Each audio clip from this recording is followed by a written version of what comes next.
Bonjour chers frères et sœurs et bienvenue dans la découverte, dans notre chemin de découverte du petit journal de Sainte Faustine.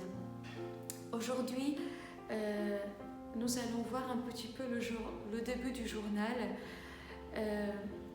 en sachant que Faustine a commencé ce travail d'écriture à 4 ans avant sa mort, en l'année 1134, par obéissance d'abord à Jésus et confirmée par son confesseur, Père Sopocko.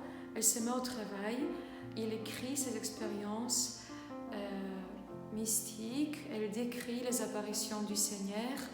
Elle aussi, elle écrit un petit peu son enfance, sa vocation, le début de sa vie au couvent.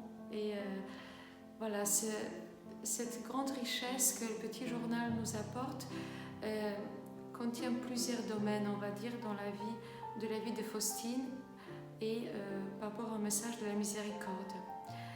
Et n'oublions pas que Faustine, qui est née à l'année 1905 dans une famille pauvre, des agriculteurs, elle a fait juste 3 ans de l'école primaire. Alors elle n'a pas une éducation poussée par rapport à la littérature et à la langue polonaise. C'est aussi un obstacle pour elle, même si elle aime bien lire et écrire. Elle partagera elle-même que c'est pas autant par le manque de l'éducation que par la difficulté d'exprimer la grande profondeur de ce qu'elle vit à l'intérieur de son âme. Écoutons-la.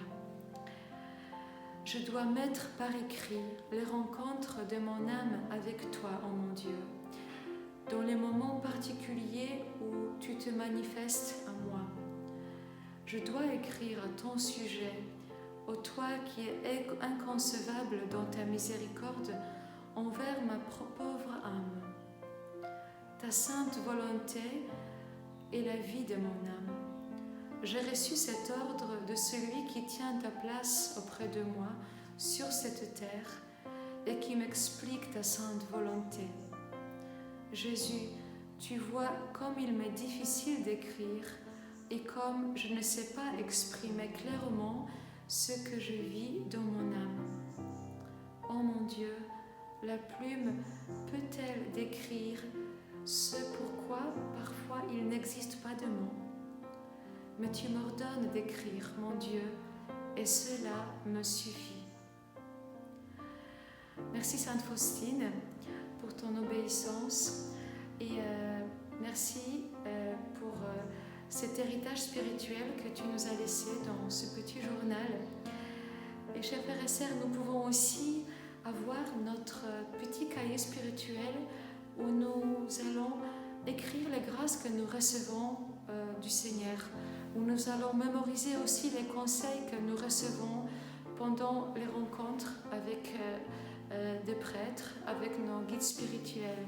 Je vous invite à cette démarche qui est très importante pour notre vie spirituelle. Soyez bénis.